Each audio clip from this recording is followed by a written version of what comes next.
time for the final word in sports all across the state. You're listening to Sports Talk with your hosts, Bill Kornbluth, Will Pelagic, and the Professor Tom Hayes. You've been waiting all day to join the show now by calling 800-956-7266. Good evening, everybody, and welcome back into Sports Talk, South Carolina Radio Network on a Thursday. Phil Kornbluth, Professor Tom Hayes from our studios in downtown Columbia, along with Brian Littard. Will Pelagic off for a couple of more nights. He'll be back with us from vacation on Monday, heading into the opening of college football practice around the state and around the country. Our phone number, 800-956-7266. Email talkback at sportstalksc.com. On Twitter at SportsTalkSC. So, the live period for college football recruiting cranked back really as of today, maybe yesterday. And they'll go to August 1st. And some things are happening out there. Some things are pending. For example, Sergio Allen, linebacker out of Georgia, visiting Clemson today, who's a 2020 kid, tweeted out that stay tuned. He had some information, some news coming shortly. I think it's potential of a commitment to Clemson from him. South Carolina's had a couple of visitors over the last couple of days. Cam Smith yesterday continues to look positive for South Carolina. And Jaquez Sorrells today, defensive lineman out of Florida, where South Carolina's in good shape with him.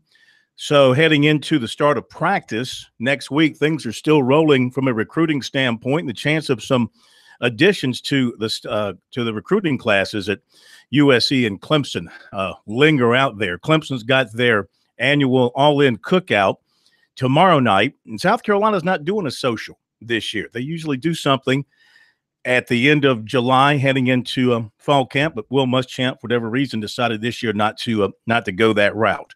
So, everybody's just sort of gearing up for the start of practice. USC released their practice schedule today. No practices at this point will be open to the public. The Gamecocks will hit the field for the first time a week from tomorrow at 9 in the morning. Don't be late. Better to be early. They'll have a couple of scrimmages in August. They'll have their fan day. I think that's on. I got to double check the date on that. I think that is August the 11th? Got to double check that. I'll check the schedule here in just a moment. But the schedule's out, so that means they're all geared up and ready to go here starting a week from tomorrow. Let's see, August 3rd, August 2nd. The weird thing is where Muschamp is throwing some of the blame when he said that they can't have I guess an open scrimmage for the people. He said because they lack a couple of days of the use of Williams-Brice Stadium because of Beyonce and Jay-Z. Mm-hmm. Are you going to that? No. No. Not sure genre? No. Yeah.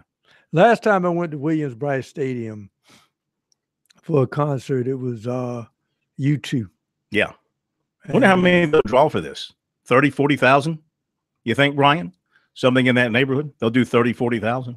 Yeah, that's going to make the stadium not available to the football team from that standpoint. And because of the tight quarters over at the practice grounds, the practice fields, they're not going to let any fans out to watch practice. Media will have limited availability. You got to see some practice. You'll get to see when they do open it to the media. Media will get a chance to see like the first three periods, stretching and calisthenics, then like the first three periods, which, you can glean some things from that. For example, you can see who's in yellow. You can see who's not at practice, things of that nature. Mm-hmm. You can see who's in a cast or on crutches and all of that. So I've got the schedule right here in front of me now that my laptop is fired up. And so I got to believe they're going to have a scrimmage for the fans some kind of way. They did it last year, didn't they? They said, no, we're not having any open scrimmage. And then Sunday they had one. So the Fan Appreciation Day will be on August 11th at the Spurrier Indoor Practice Facility. The media is going to get a tour of the Football Operations Center on Wednesday. So I'm looking forward to that. I mean, it's not ready. They still have a few more months ahead of them, but I guess it's far enough along now where they can show it off to the media and get an idea of what it's going to look like. Will Muschamp will have a press conference on Thursday. And then on Friday, of course, they'll hit the field beginning at 9 o'clock. So we are set for that. And Clemson will be starting up at the same time, should be getting their practice schedule out here pretty soon as well. Phone number 800-956-7266. The Panthers opening up practice tonight at 6:30 at Wofford. They're having a little bit of a kickoff party at this hour at Gibbs Stadium. So in about 20 minutes, the team will hit the field ready to go. It's a veteran group. And, some people are saying, Pro, that this is the best last chance for this group as a group to get to a Super Bowl and maybe win a Super Bowl because I'm not sure the majority of the roster, but a good bit of the roster is made up of guys 29 years of age and older. So they're getting a little long in the tooth there. You think about Peppers, you think about Olsen, you think about Thomas Davis, Ryan Khalil, who's already said it's his last year. A lot of graybeards on that team, veterans that know how to win and know how to put it together. So this might be the swan song for these guys, and they want to go out on top if they can, but they're in such a tough division in the NFC South too. I mean, you can have a really good team, but it not show in the record. Yeah, the New Orleans Saints finally gave Drew Brees a running game last year, and that made him dangerous. And this team is really ticked off of what happened in Minnesota last year. So they're going to be right there because Drew Brees has to be about 90 years old at this point. Now, I'm just kidding, but his window is closing on his chance to win another Super Bowl. And of course, the Panthers and a lot of people in the NFC South were hoping that Julio Jones would hold out, but apparently, knowing Arthur Blank, a couple of more bills in the check envelope, and Julio was showing up. So, and they give the coach and the GM a contract extension as well, so they're feeling pretty optimistic about things. Anybody heading out to the Panthers practice, or you've been out to the fan party at Gibbs Stadium, give us a holler. Let us know what it's like out there. I know one thing, it's hot. As I was riding into downtown Columbia, it was hitting about 94, 95 degrees, maybe a little bit cooler up in Spartanburg, getting a little breeze out of the mountains and all that, but I'm sure it's still pretty humid. And but these guys now, they keep themselves in shape all year round with they have the OTAs, they have the voluntary workouts, they're working out together. One thing, listening to some of the interviews, and we're going to hear from Ron Rivera coming up tonight, give you a little taste of what he's thinking. The Cam Newton being healthy in the offseason, having the guys up with him in Baltimore. I hear the people are talking about them going up to Baltimore and working out together and being together.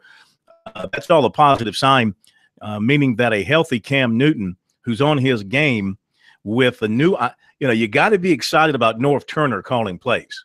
This is a guy that knows how to run an exciting offense. He did so with the Cowboys, as much as it pains me. He did so in San Diego. And he knows how to take a guy like Christian McCaffrey and get the most out of him. Look at some of the backs, Tomlinson, Spruill, some of the guys that he's had to work with. Of course, the talent he had with the Cowboys.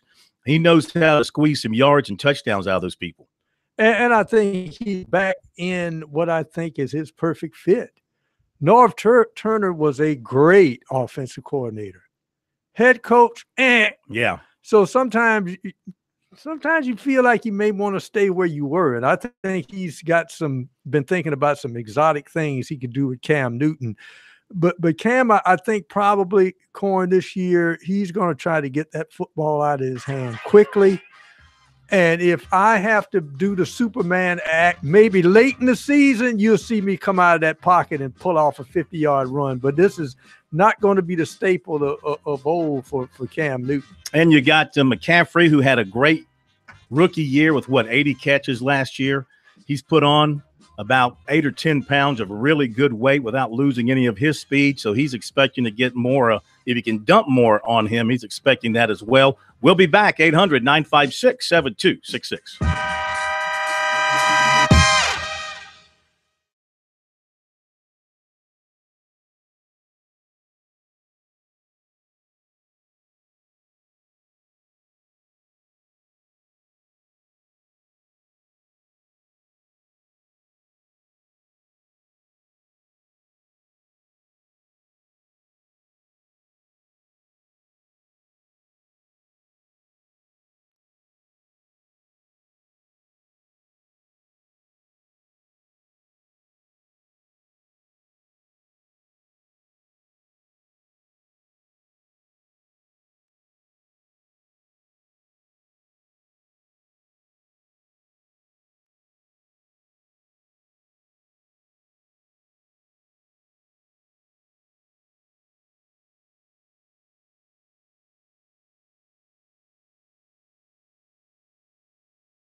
This is the place to talk Tigers, Gamecocks, and more. Sports talk across the state on the South Carolina Radio Network.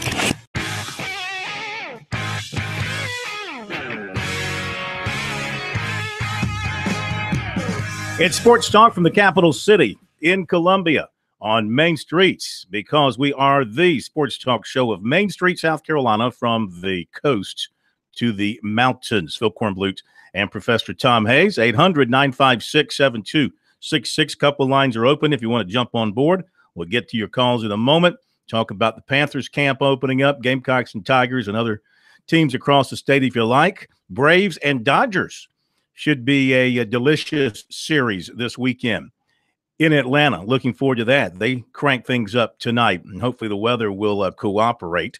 As far as baseball around here, we have the American Legion State Championship Tournament winding to a close, weather permitting. Chapin and the Chapin-Newberry team and Sumter Post 15. Chapin-Newberry was leading last night 4-0.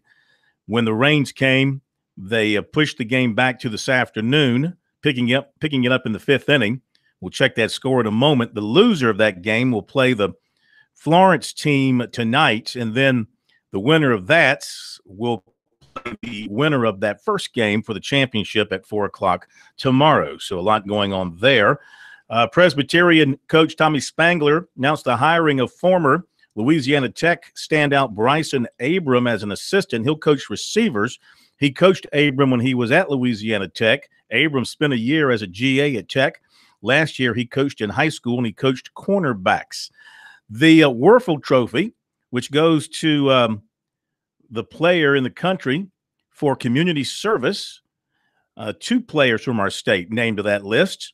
USC linebacker T.J. Brunson is on that list. And also named to that list was Clemson defensive lineman Christian Wilkins. They're on the watch list for that. And USC's Debo Samuel on the watch list for the Paul Hornung Award, which goes to the nation's most versatile player, which I think he certainly qualifies for that.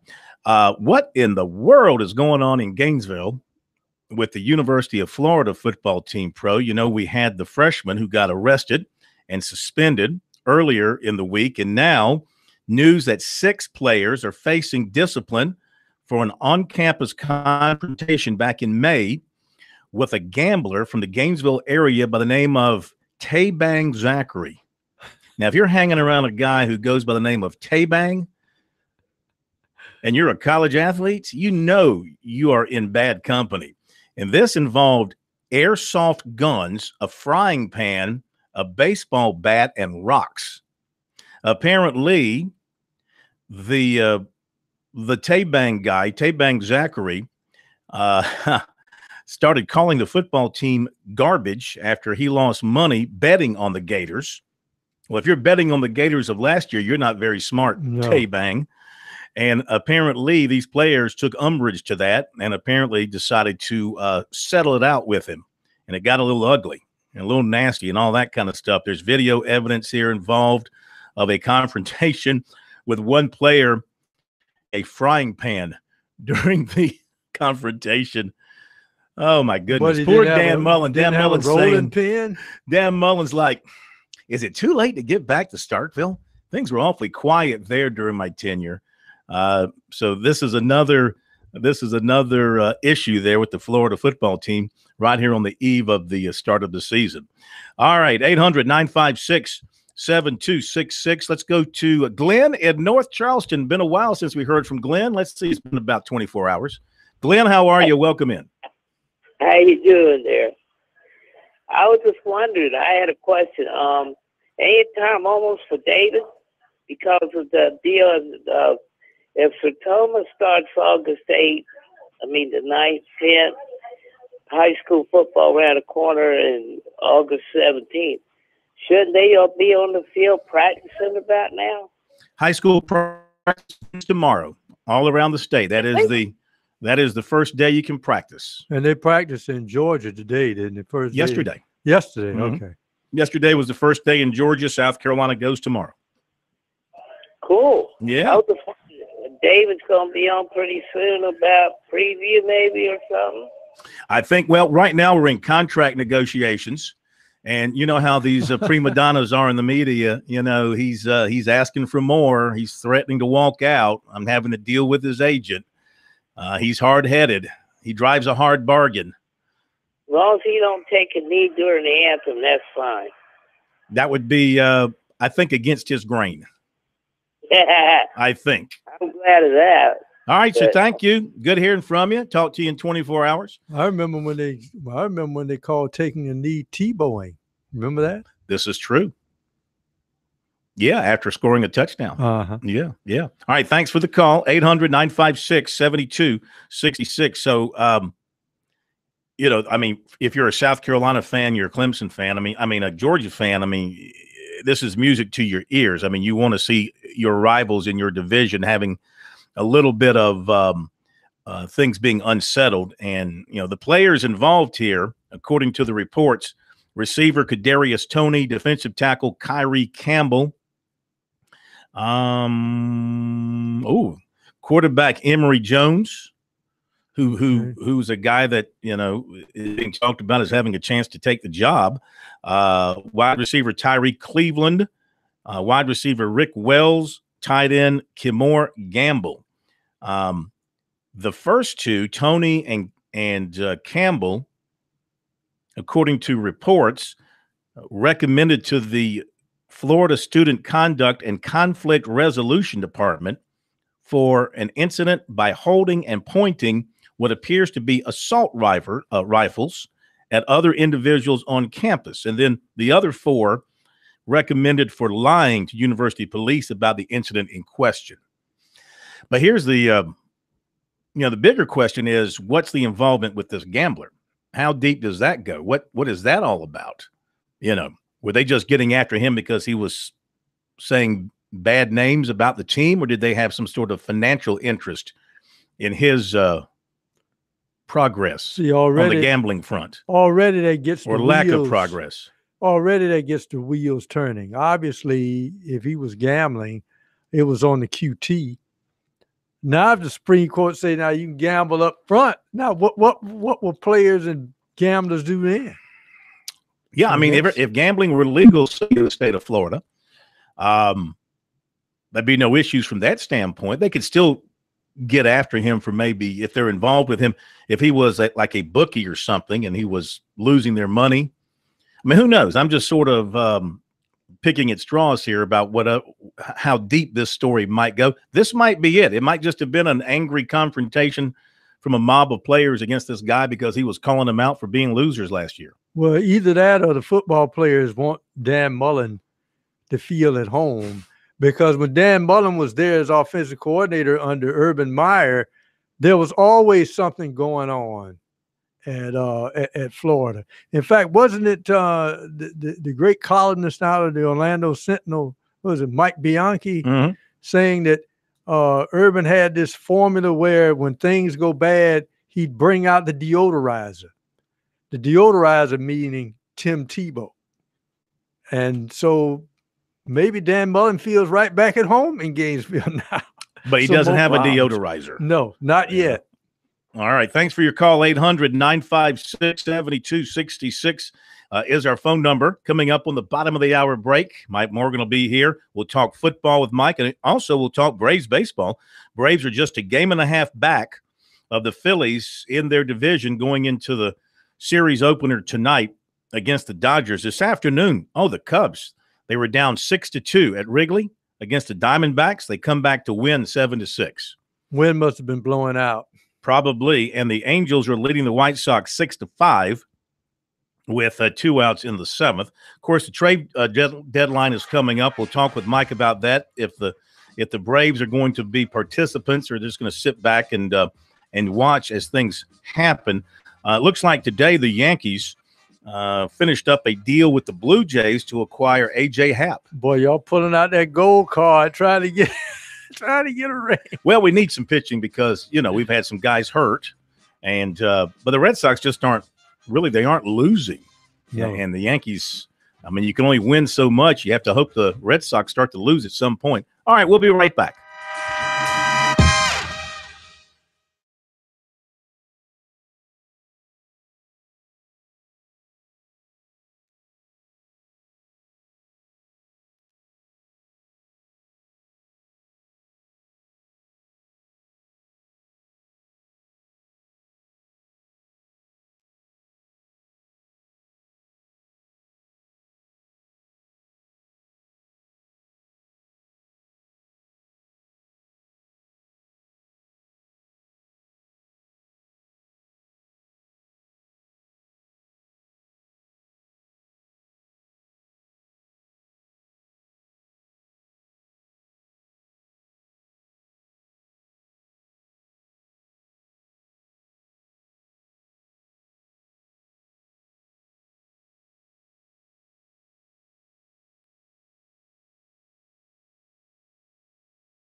lot of stuff going on tonight here on Sports Talk. You got the Panthers now officially underway in their camp at Wofford.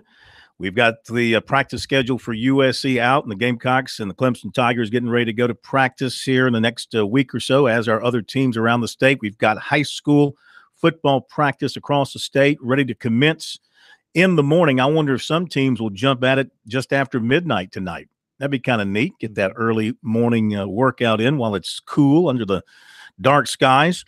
And the Braves are still hanging in there. They will not die. The Atlanta Braves with a big series opening tonight at home against the LA Dodgers, the leader in the West, now by a full game, with Arizona losing its game today. Let's talk about all that and more as we welcome into Sports Talk for his weekly visit, Mike on the Move. That's Mike Morgan on the Move, starring Mike Morgan, and brought to you by Founders Federal Credit Union, where their mortgage team is more equipped than ever to help you with the mortgage process. Visit foundersfcu.com. And by BP Skinner Clothiers, where folks all across the country get their custom-made suits and accessories, very best in suits, shirts, pants, shoes, and more.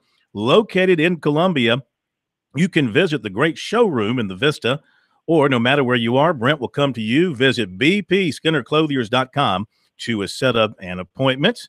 Mike Morgan joining us now. So we got a lot to talk about. Let's begin with the Braves because, you know, we haven't talked with you a whole lot about the Braves because we focused on college baseball and football and basketball, but they've had a great year to this point, and now they get a chance to really prove themselves against a Dodgers team that started off slowly.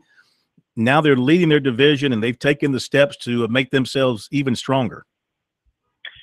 It's an intriguing matchup. One, I don't know if many people circled at the beginning of the year because nobody thought the Braves would be here. And if you go back a couple of months, I know myself personally, I was on a trip to work a college baseball game in California and wound up going to a Dodgers game, and they were in last place playing the Colorado Rockies, and there was a lot of disappointment in the air. They've obviously turned it around. That the talent is finally starting to look the way it should, kind of what you would expect out of the Nationals. We'll get to that in a moment.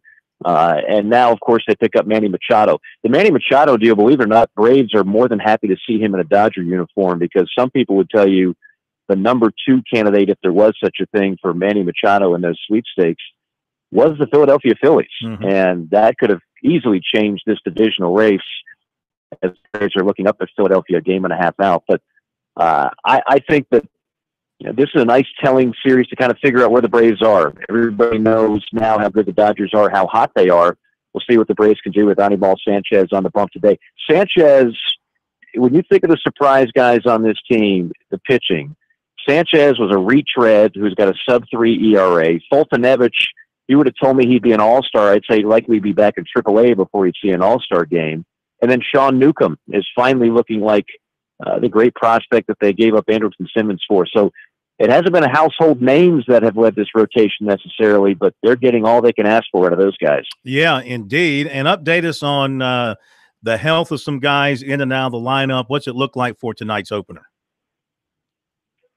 Well, overall, pretty healthy. I mean, overall, this is a team that has been banged up at times with various injuries, particularly with everyday guys. If you remember how battered they were in April and May, I mean, it was kind of just a shoestring type of situation where they were taping and gluing things together and starting a bunch of utility guys at different positions. But I mean, right now they're in pretty good shape. And from that perspective, obviously, in the bullpen, Vizcaíno is an injury that seems to happen every year. And I kind of wonder just what that future looks like for a guy that relies almost exclusively on throwing as hard as he can and a great fastball. But if he doesn't have that, he's very pedestrian. But they have found other guys like Minter and other guys out of the bullpen who have picked up the slack. So as long as the starting rotation stays healthy and as long as Freddie Freeman stays healthy, I think this team will be in pretty good shape.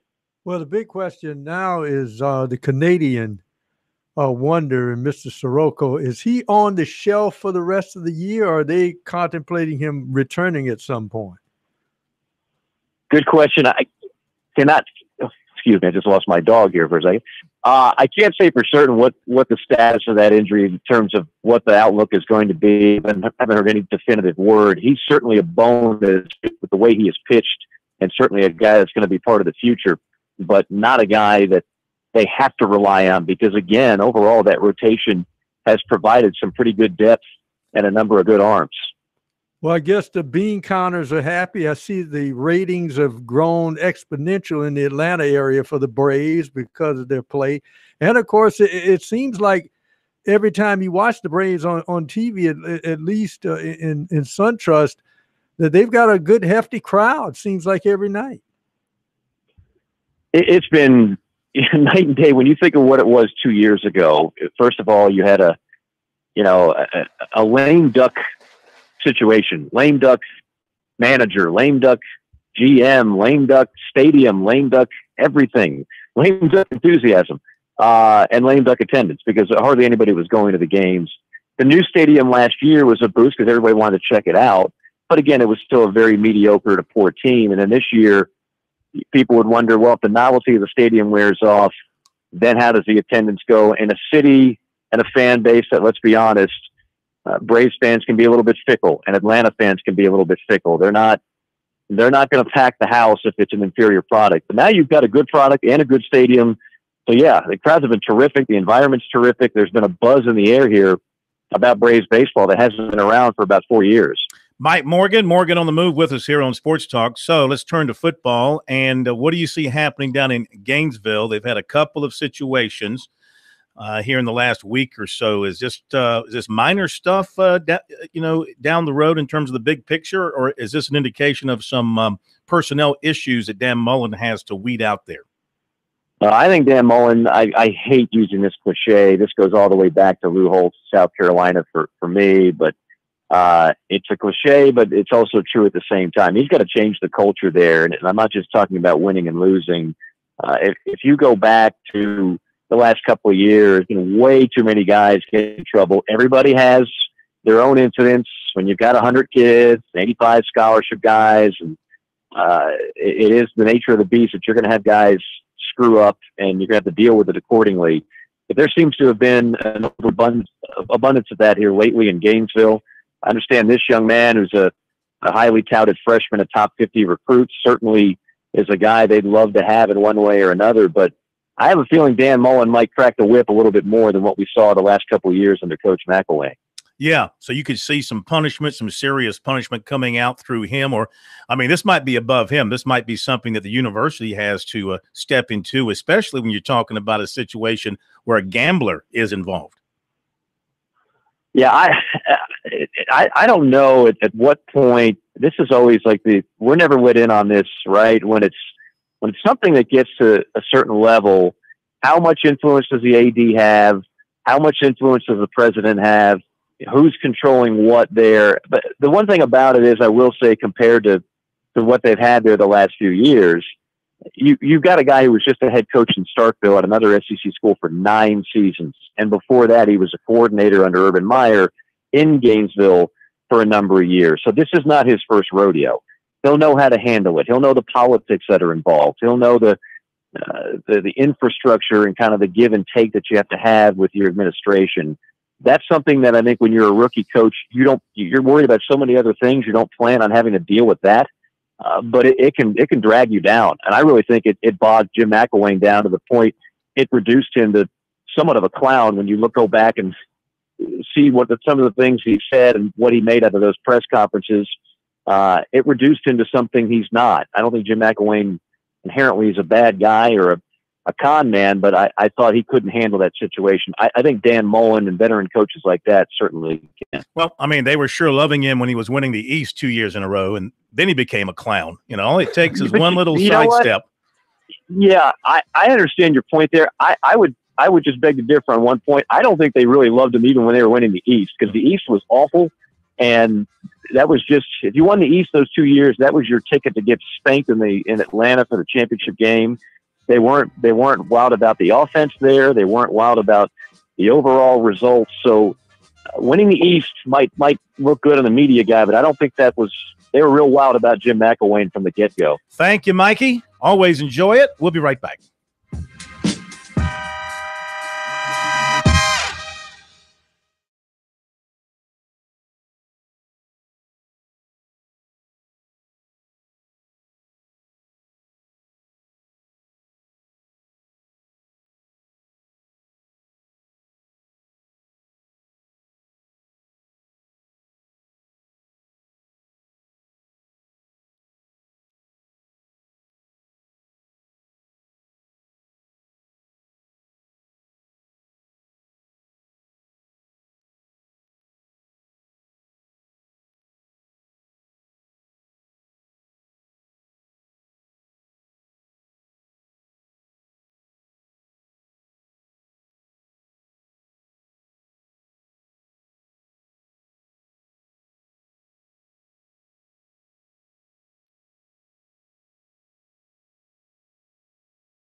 Now back to Sports Talk, South Carolina's most listened to sports talk show for more than 30 years.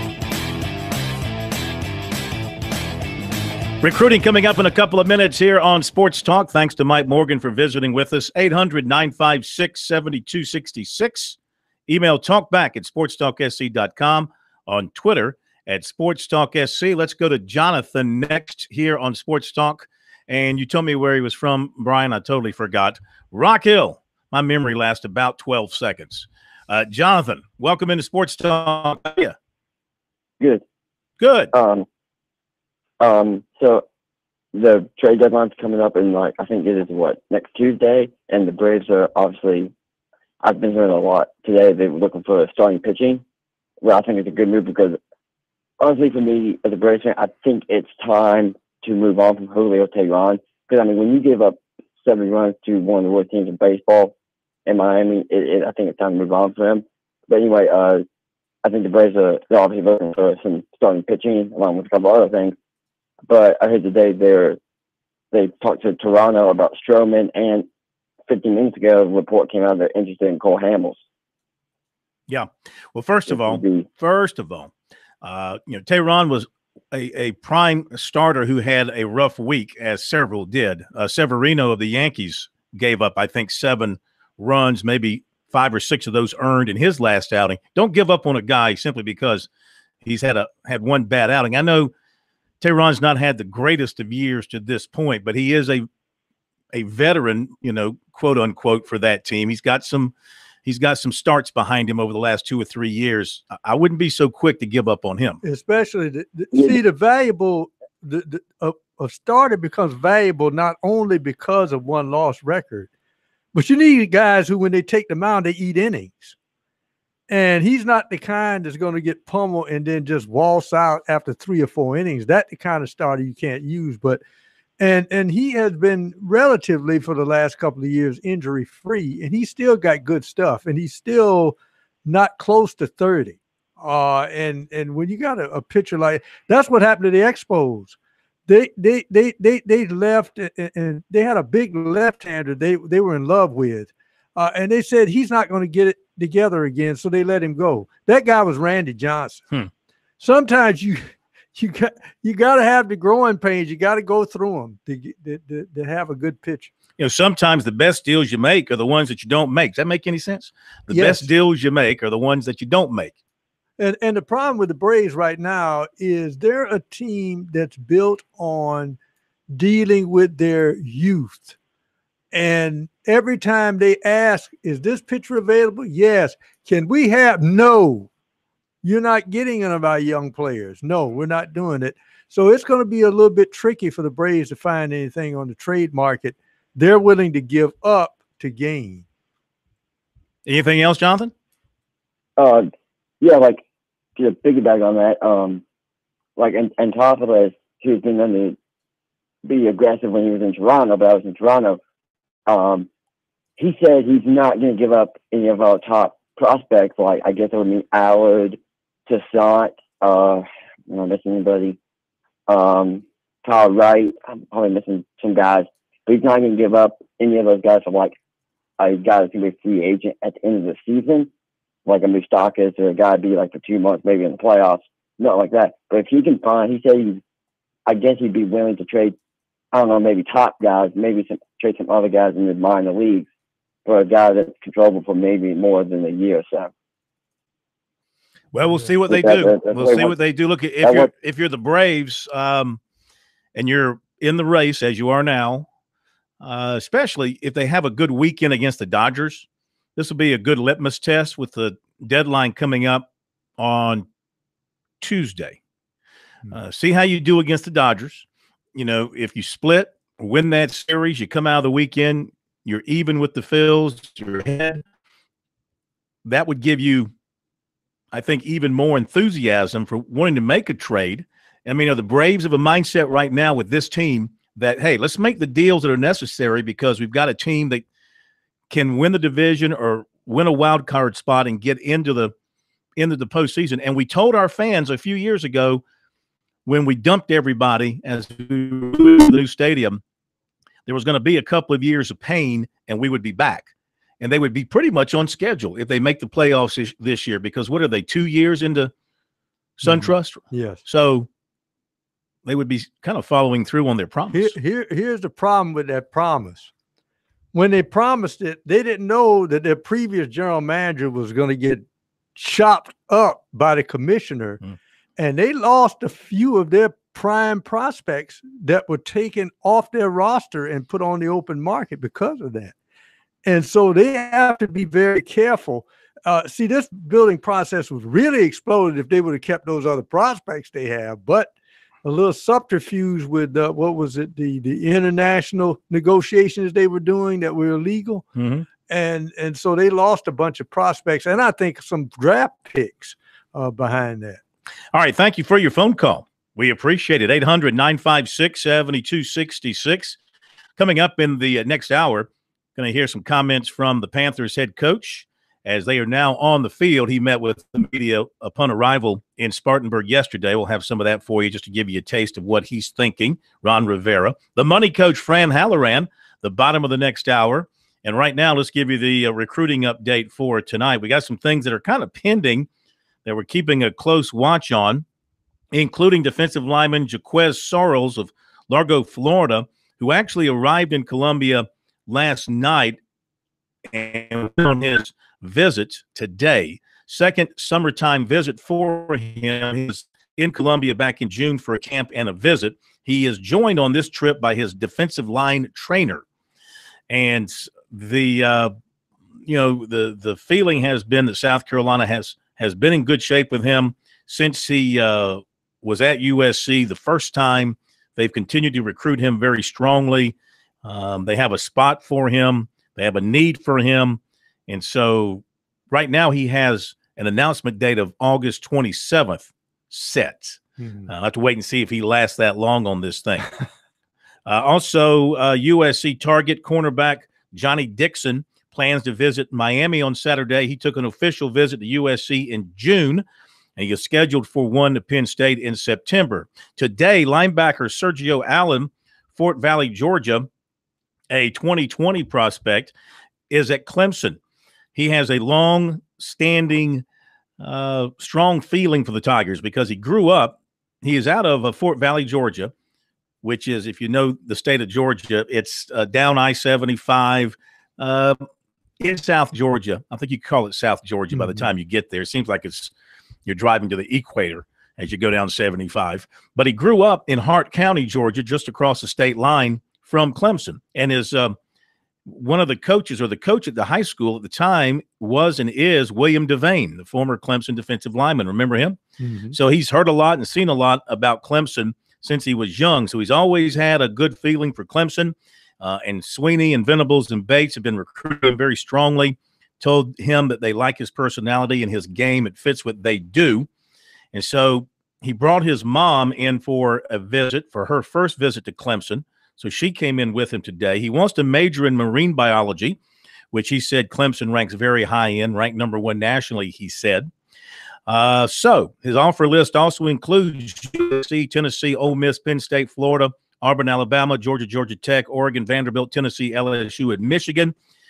He said that Clemson was in a good place with him. This was prior to the visit. He likes Auburn. He likes Alabama. He likes Georgia Tech. Said he might go to Alabama on Saturday for its recruiting event, but he tweeted out this afternoon that he had some news coming. So I don't know if that means a commitment. Maybe he's waiting till the cookout tomorrow night to do something, but something is pending. 2020 basketball small forward 6'6" Terrence Williams of Washington. Definite interest in USC, which is offered. Marquette, Baylor, Georgetown, Illinois, Xavier, Texas A&M, NC State, Virginia Tech, and Northwestern as well. He's close to Bruce Shingler, who once coached him when Shingler was in the D.C. area. So they have strong ties, and they know each other really well. And he likes the kind of game that USC plays under Frank Martin. 17 points, 9 rebounds per game last season. Looks like South Carolina will be a factor with him. Top of the hour break, and we'll be back.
Round 2 of Sports Talk up next with your hosts Phil Kornblut, Will Pelagic, and the Professor Tom Hayes.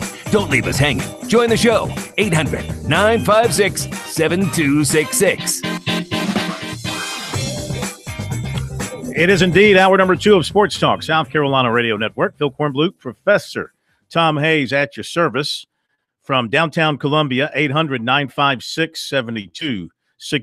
So what is, in your mind, pro, as we look at USC and Clemson? I'll give you mine in a moment. But in your mind, your very fertile, knowledgeable, well-worn brain, biggest question mark, numero uno, going into each camp next week as you see it?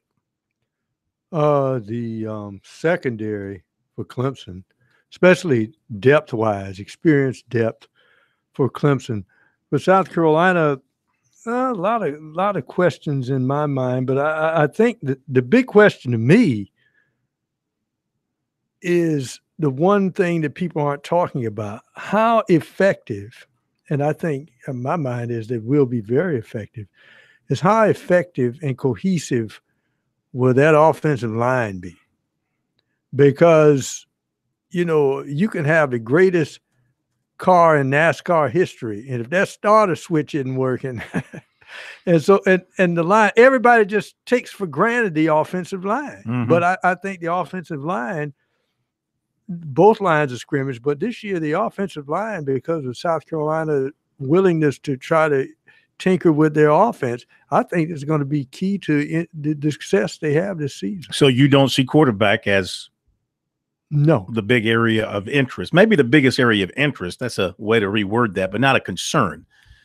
Either of the three, at least in Dabo's world, either of the three can do the job. Kelly Bryant's, with the experience and having gone through what he did last year, maybe the edge going into the starter camp, but Trevor Lawrence with all that talent. I saw one national guy write, now I don't know how much this guy knows. He's one of the Rivals guys. And, you know, he is, I don't know how much of the player he has seen. I mean, he flat out wrote that Trevor Lawrence should start from day one for Clemson. Don't mess around with it. Don't waste your time. This guy is special, has an arm like none other, and you're just kidding yourself if you think he's not the best quarterback, basically is what he said. See, if this is the National Football League, I would agree with it. But this is college football. And there's many ways to play the quarterback position in college football.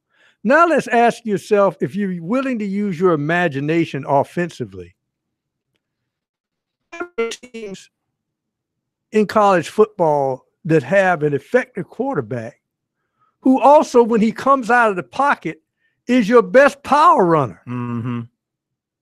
Now, you don't want that in the NFL, but in college, how many times did Clemson just pound people? Because, wait a minute, you mean the quarterback has come out of the backfield, and then then the defensive back he's lined up with, once he gets to the outside, has railroad tracks on it, because the quarterback has run over it. You do hate to give up that part of your offense. Not that you'll have to do it at Clemson, because the coaches, those who work with Lawrence, say he runs extremely well, but he doesn't run as well as Kelly Bryant. But I mean, he's not Kelly, going to leave any tracks on the guy. Watching Bryant last year, I mean, he was like Deshaun Watson in that when he needed to hit that extra gear to get to the outside, to get to the sideline, to avoid the hit, he would do it. But if he had to drop his shoulder and try and run through somebody, he would do that as well. Mm-hmm. All right, now South Carolina. So you think offensive line at South Carolina still? See, I think the offensive line, with the development and the aging and the moves that they made, I see it as a strength. I think Donnell Stanley is going to be great at center. And if you're South Carolina, I mean, you want him to be great. You'd love to have him because he has a 6th year of eligibility. You'd love for him to play this year and next year. But then again, he might have such a good year, he might move on to the NFL after this year. He'll have that option. But I think that he and Bailey and Hutcherson, they're all huge, and they give South Carolina an interior offensive line as a trio like they haven't had. 3 guys who can help them in the running game and open up some lanes for that zone read. Now you look at the tackles, you got Daly on the left side, and he's experienced. He's played a lot of football now after last year, and he held up pretty well. I think the question will be the right side. How well is that position going to be handled? And we'll see. I think that might be the one question mark going into the practice next week, how well that position is handled and who emerges there. Keep an eye on that. And I think the other question mark you have for South Carolina going into practice, of course, is on the defensive side, how they shuffle some guys around in the secondary, who settles in the safety spots, and who will stand out and give them some people who can be ball hawks back there. Blake Camper is who I'm talking about at right tackle.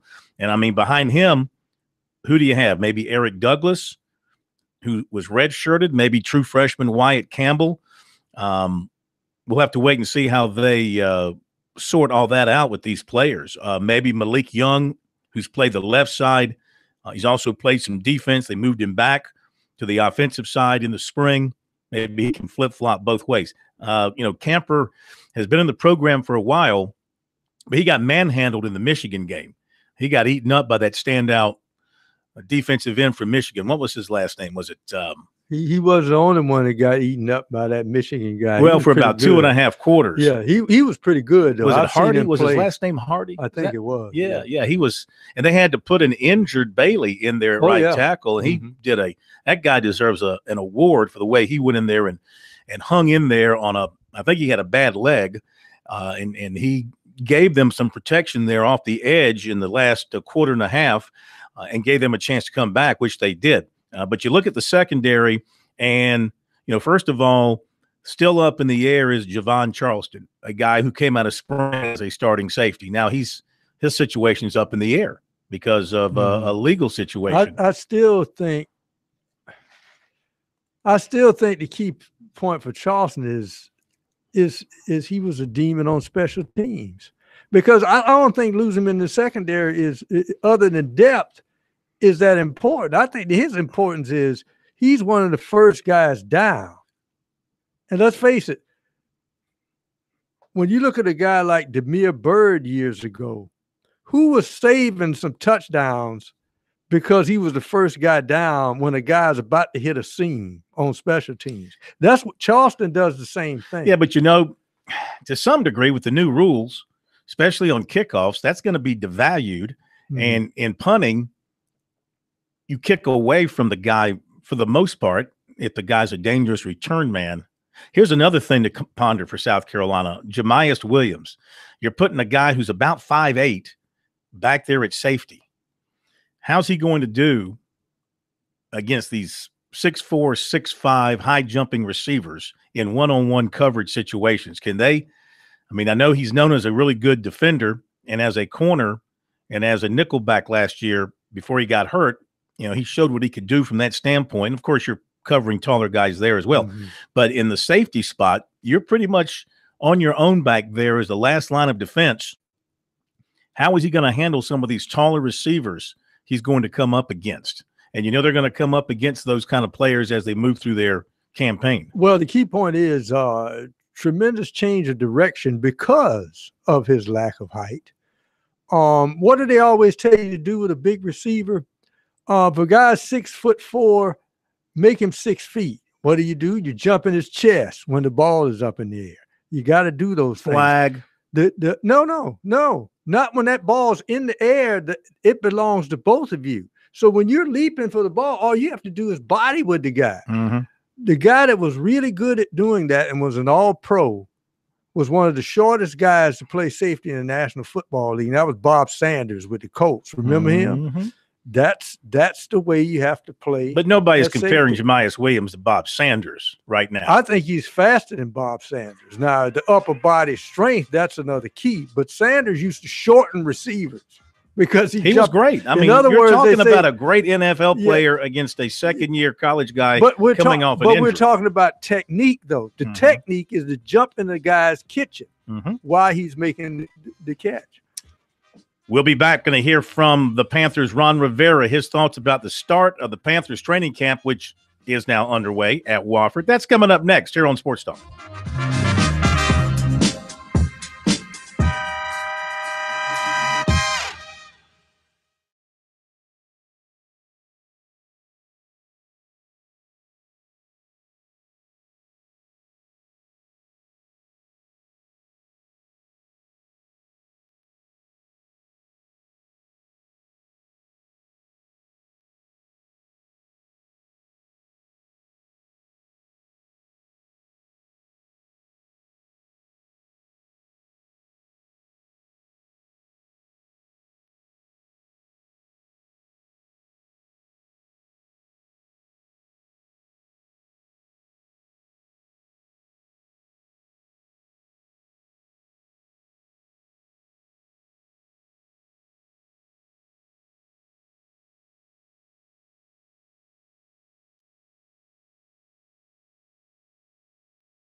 Sports Talk is the sports talk show of Main Street, South Carolina. From the coast to the mountains, we cover it all.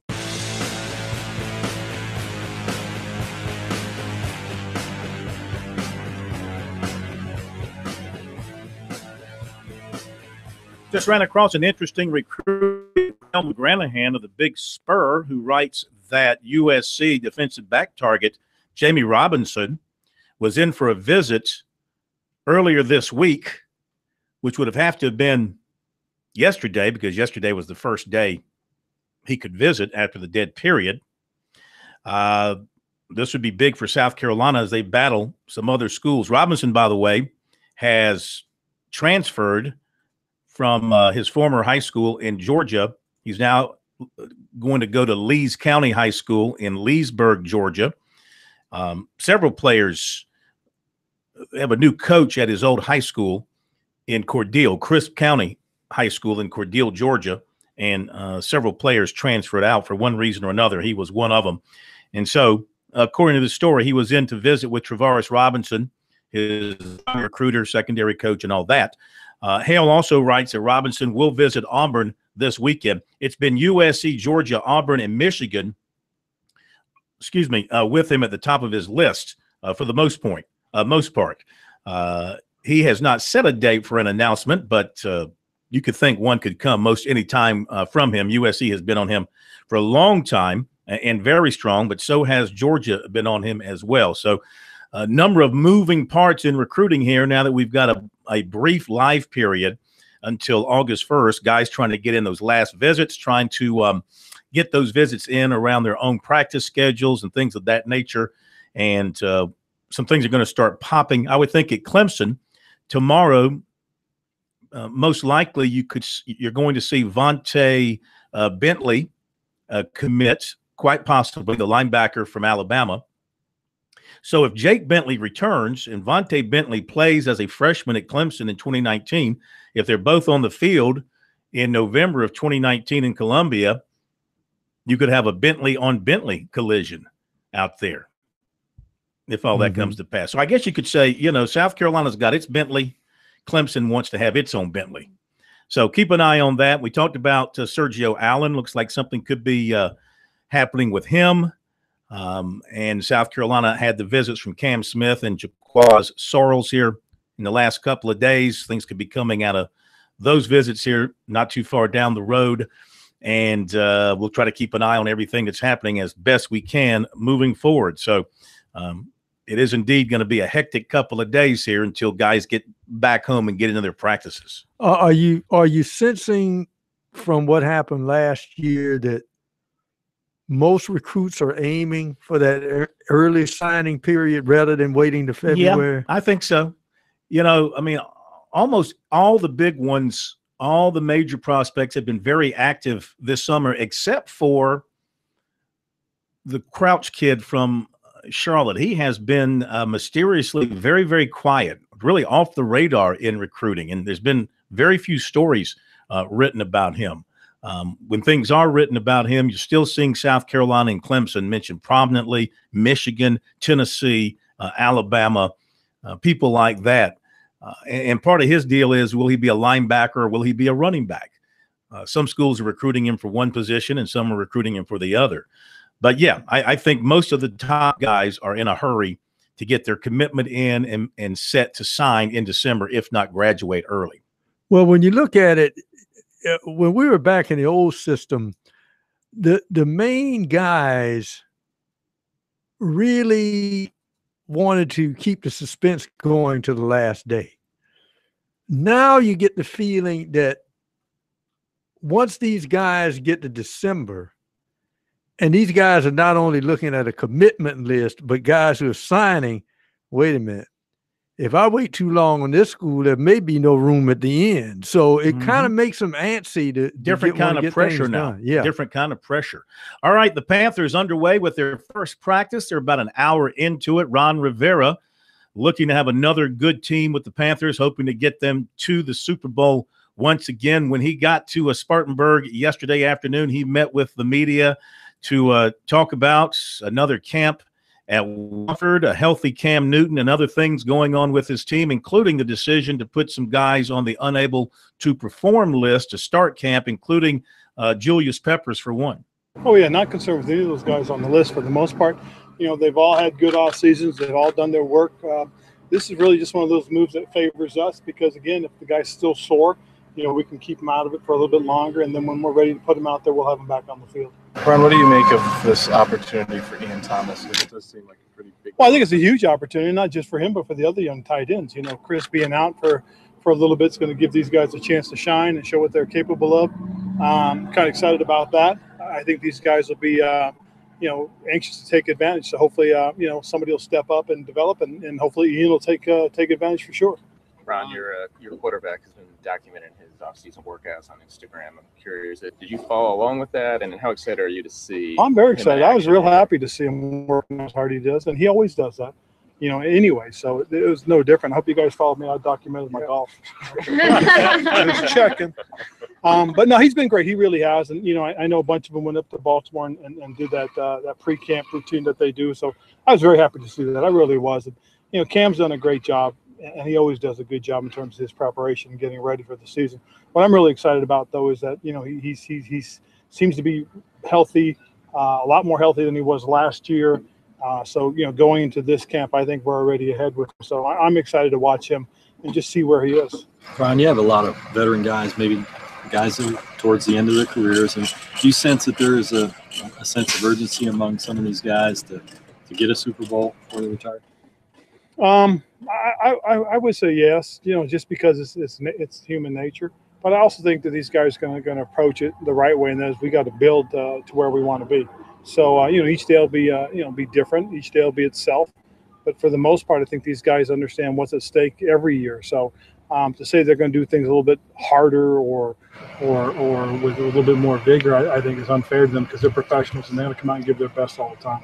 Plan still to give Amini the first look tomorrow? Yes. You know, Amini had a very good spring, as did most of the guys anyway. So I think we got a real good competition going there, you know, especially when you start with the veteran guys, starting with Amini and Tyler Larson and Greg Van Rotten. I think those guys all, you know, are going to compete, and we'll see who steps up. Is Khalil a guy who's rep? Ryan Khalil a guy who's rep? Oh, yeah, most certainly. We'll most certainly monitor Ryan. He's a veteran guy. He's very important to our offensive line. You know, although Tyler has done a great job for us in the past. But, you know, having Ryan on the field is a little bit different. So we just got to be smart. We got to understand where he is in terms of his career, as we will a couple other guys. We'll most certainly monitor their reps as we go forward. And in particular, Ryan, because of what he went through last year. Yes. Oh, very much so. And because you just want to be smart. Want to make sure, you know, we don't put him in a bad position. But again, we also want to try and get him through all 16 regular season games. Oh, and Olsen too. You try and monitor it, but with your situation at tight end, we will most certainly have to monitor it. But the situation is a little sketchy right now because of Chris being down. But you know, going forward, we do know what Greg means to us. But it'll also open up some other things in terms of different personnel packages that we can also work on and try and refine a little bit more. Ron, especially now that you've had him, Christian, for a full off season, full spring workouts, everything, what is realistic to expect from him year two, both as a receiver and as a running back? Well, again, that's kind of hard to say right now, Jordan, because as we go through it, we'll get a better sense of feel for what Norv wants to do with them, you know. And again, I was very fortunate to be there in San Diego and watch the way he used Darren Sproles, watch the way he used LaDainian Tomlinson.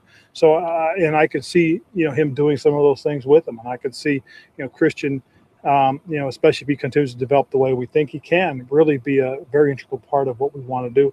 I don't want to say to the point where everything starts through him, because it'll always be through the quarterback. But he can be one of those guys that, you know, hopefully get the ball somewhere between 25 and 30 times a game. That would be ideal. But we'll see. Panthers coach Ron Rivera, who's really done a great job, don't you think, with the Panthers? He withstood the bad times and has really been a solid head coach for them. I think he's done tremendous. And I like a guy like Ron Rivera because, let's face it, he was at one time dead man walking in the middle of a season, and they reel off, about 5 or 6 in a row and made the playoffs, and he's been Riverboat Ron ever since. So the Panthers are in Spartanburg for another year of training camp, which means a lot of moolah to that city. We'll find out exactly what it means from the money coach coming up here on Sports Talk.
So the Panthers are at work at Wofford this evening after, no doubt, a rousing fan kickoff party at Gibbs Stadium. Traditionally, historically, the Panthers draw big crowds to their practice sessions at Wofford, and it means a lot to that part of the state. It means a lot to the entire state when you think about it. And another year to go on the contract. The hope is, by those of us here in South Carolina, is that they will re-up with Wofford and continue to train there, but with a new owner who is, I think, going to be very hands-on and spending a lot of money on his team right around his own stadium and in the city of Charlotte. We'll have to wait and see. With that as the background, let's welcome in the money coach here on Sports Talk, Fran Halloran. But, before we get to all that, you being a former coach yourself, football coach yourself, here it is. High school football practice begins across the state tomorrow. Do you still get the little burning inside to be on a field somewhere? Absolutely not. Oh, that's not what I expected. You mean you don't miss the smell of jock straps and soiled uniforms? And a couple of years ago, before my good buddy at Northeast retired, Jay Fry, I went over at the beginning of camp and just visited with him and some of the coaches for a little while. And the minute I walked in, I thought to myself, man, I do not miss this smell one bit. All right.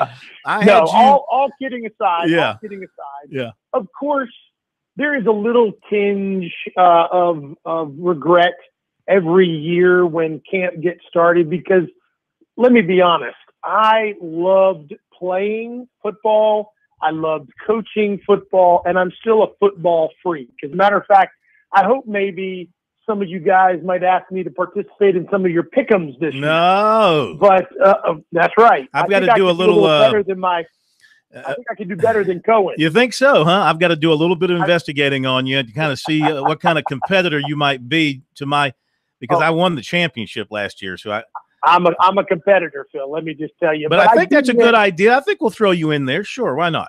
Well, I appreciate that, but I do miss the camaraderie. The coaching football is such a fraternity of close knit men, and the coaches clinic every July, and then you go back and get your fields ready and you get the equipment ready. I miss that. I miss that camaraderie. But and then when I walk outside, though, it's at 108 degrees, feel like temperature. I think, I'm glad I'm in the inside in the AC today, working on somebody's financial plan. There you go. There you go. All right, so let's talk about the Panthers and the impact to the Spartanburg area, the upstate, the state of South Carolina. What do you know? Well, let me just tell you this. I'm hoping that David Tepper is going to keep the Panthers in Spartanburg for training camp, because I remember in his press conference, someone asked him directly, "You're thinking about moving the team, what's your deal?" And he said, "We're called the Carolina Panthers for a reason. We're here. This is where we are." And I hope that when he said that, he really meant Carolina, North Carolina, Carolina, South Carolina, because, Phil, 100,000 people a year are going to Wofford to watch the Panthers in training camp. Mm-hmm. You're talking about somewhere between $13 and $14 million a year in economic impact, according to a study that was done by Clemson University's Parks and Recreation Department. That is a huge, huge chunk of change to the Spartanburg community. And by golly, we just can't afford to lose that. So what they're doing in Wofford right now, at Wofford in Spartanburg County, is they are doing everything they can to try to have a meeting with Mr. Tepper and show him that, hey, we need this. We want to be part of the Panther family, and this is the way we have been a part of the Panther family since 1995 when Jerry Richardson started the whole team. Please let us continue to do this, because $13 million economic impact is nothing to sneeze at. Spartanburg cannot afford to lose this, nor can Wofford, because Wofford has benefited tremendously they have some of the best facilities for a small college in the country, thanks to the Carolina Panthers. So if I could get in Mr. Tepper's ear, I'd say keep them there because it's going to be real goodwill for South Carolinians to continue to want to support the Panthers. And that goodwill also meaning continuously cultivating your fan base, because some people may have visited that camp and had no idea they'd want to have an inkling to give an arm and a leg to buy an NFL ticket to go up to Charlotte and watch a play, and then they end up sitting in the stadium. That's exactly right. That's exactly right. And David Tepper is a smart businessman. And sometimes businessmen, as a small, very, very tiny small businessman myself, sometimes we make decisions that obviously it's always about the bottom line. But sometimes you also make some decisions that have some goodwill attached to them. And I'm really hoping that the folks in Spartanburg County and the folks at Wofford can implore him to be an ambassador of goodwill, if you will, for the upstate of South Carolina, because the Panthers need a presence there. I absolutely agree with you, Pro. It puts butts in the stands, but Wofford and Spartanburg need the Panthers there so they can continue to do what they've been doing in that area for the last 23 years. Talking with the money coach, Fran Halloran. So the money that comes in, I mean, where is it mostly being spent? Restaurants, hotels? Yeah. Yes. Restaurants, hotels, entertainment. I remember reading a story in the state newspaper earlier this week. Luke, and I never get his last name, Kuechly. Yes. Right? The linebacker. Yeah. Kuechly walks into a Groucho's, or Kuechly walks into a donut shop up there, Krispy Kreme, near the campus, and he buys lunch and donuts for everybody in the place. And most of those guys are doing that because these athletes, when they have the opportunity, most of them are going to do wonderful things like that to just spread the goodwill. And so you're talking about restaurants, you're talking about entertainment venues, you're talking about hotels. It's a huge part of that economy having that training camp there, and they just cannot do without it. It's a boon for the whole state, as you said a few minutes ago, and it's so important to continue the goodwill and to bring South Carolinians to Charlotte to see the games. That's important. Yeah, that's really important. And without it, I think a lot of folks lose interest, and that'll end up hurting the Panthers' attendance a little bit when it comes, home games up in Charlotte. So if I had a moment with Mr. Tepper, I would say maybe you just keep throwing a little bit of goodwill to Spartanburg County and Wofford College, because it's the right thing to do to spread it around. Ultimately, though, when you spend $2.3 billion on a football team, you get to do whatever you want with it. Yeah. No one's going to tell him. If he ultimately decides, as 21 NFL teams now have decided to keep camp at home, there's not a thing anybody's going to do to change his mind. All right. Hey, how'd your Facebook stock do today? Hey, you know what? And you're not the first person that's called me and asked me. I don't make recommendations of stock, but let me just say this.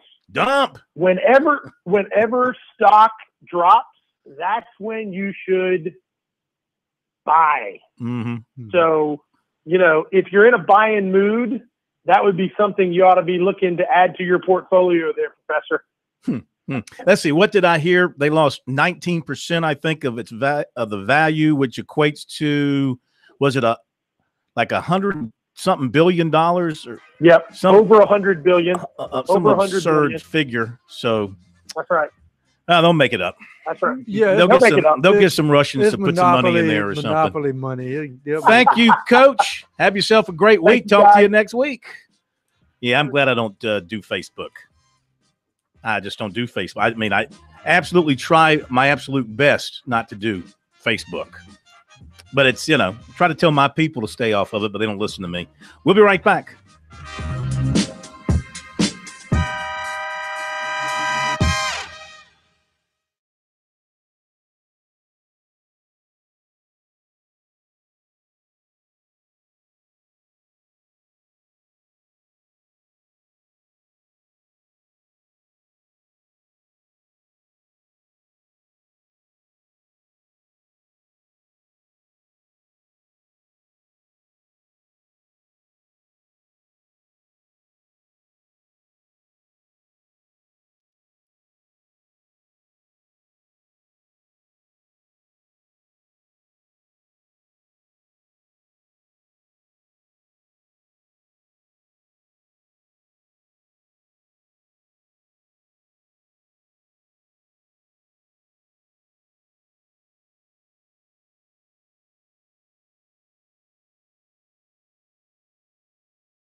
The guys are always checking email.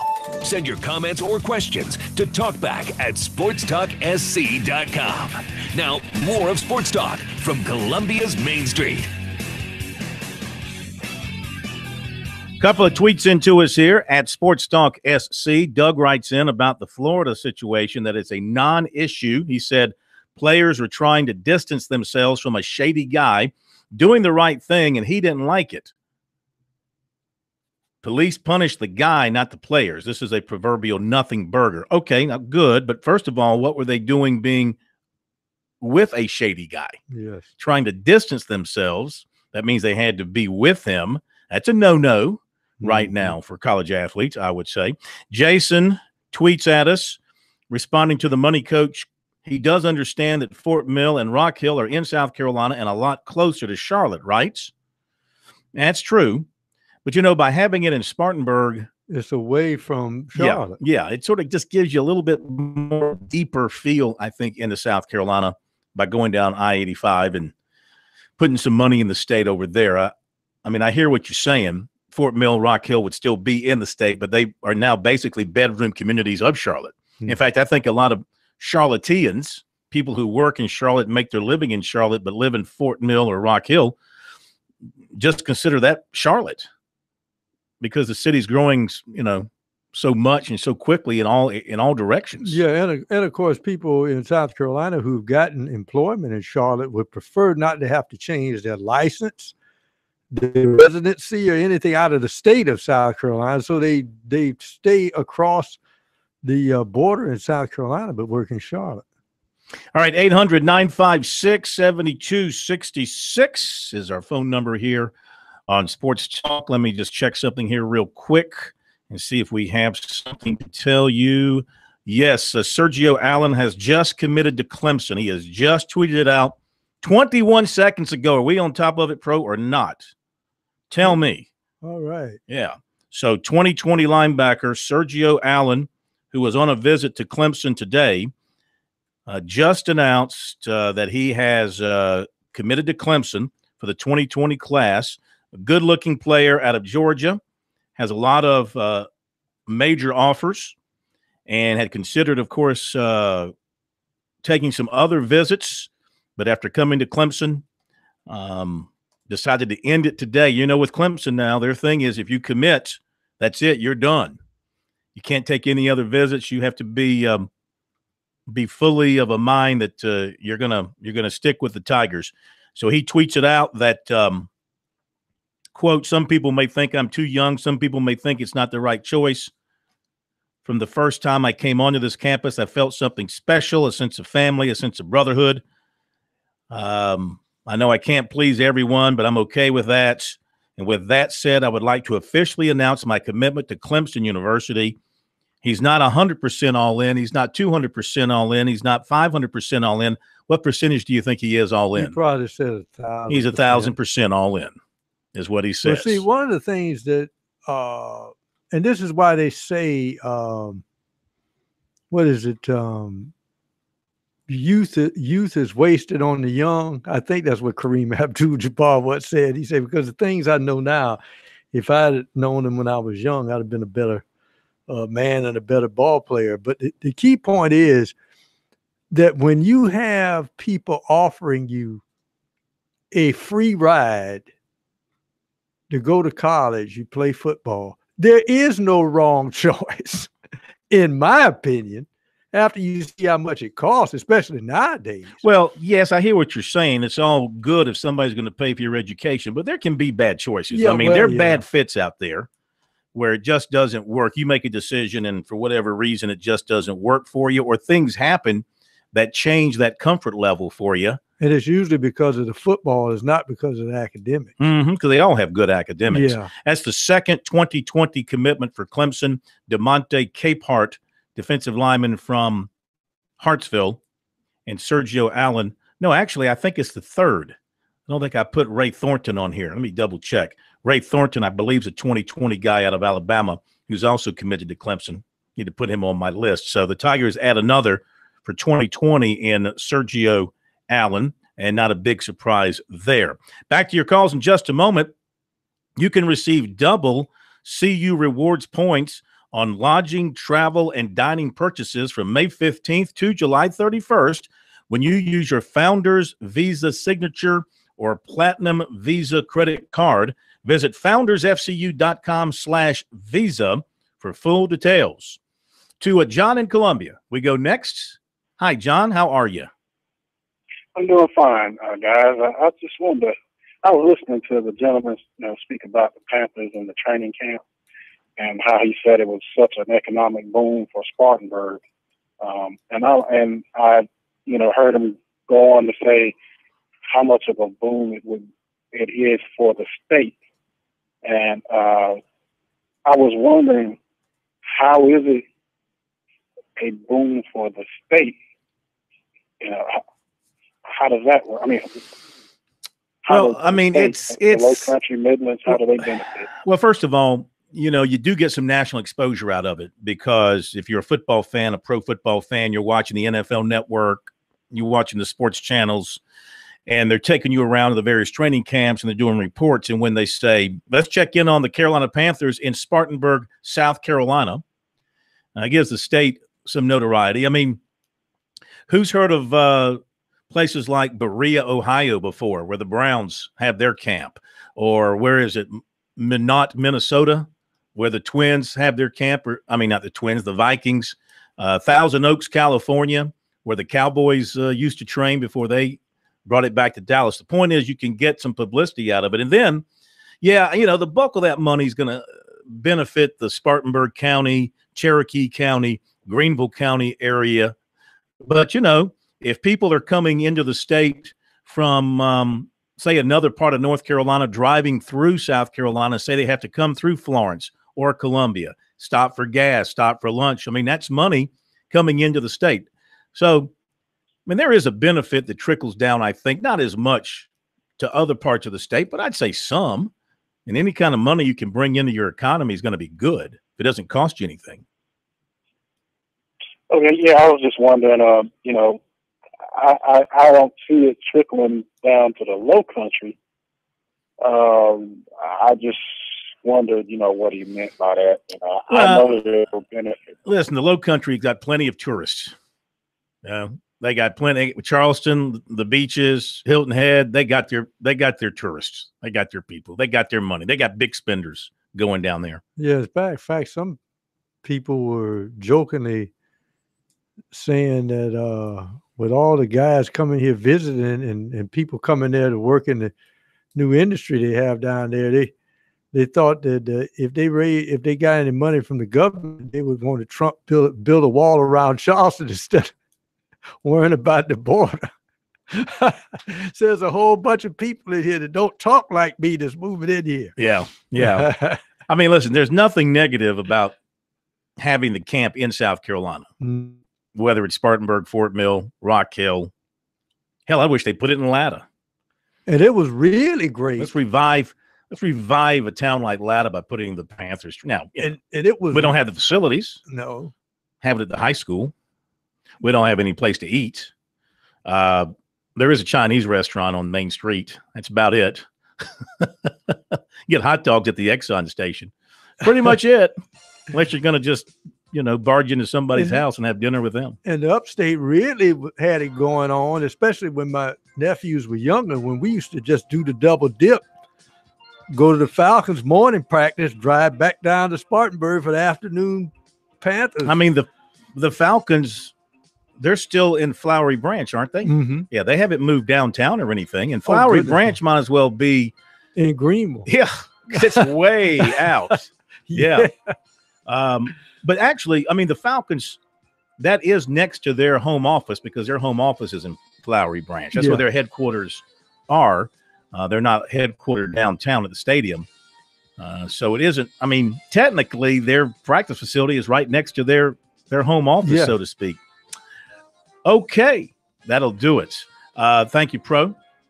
Thank you, Brian. Great job. Thanks to all the calls tonight, and thanks for joining in and tuning in tonight on Sports Talk. Have a great night. We'll see you tomorrow.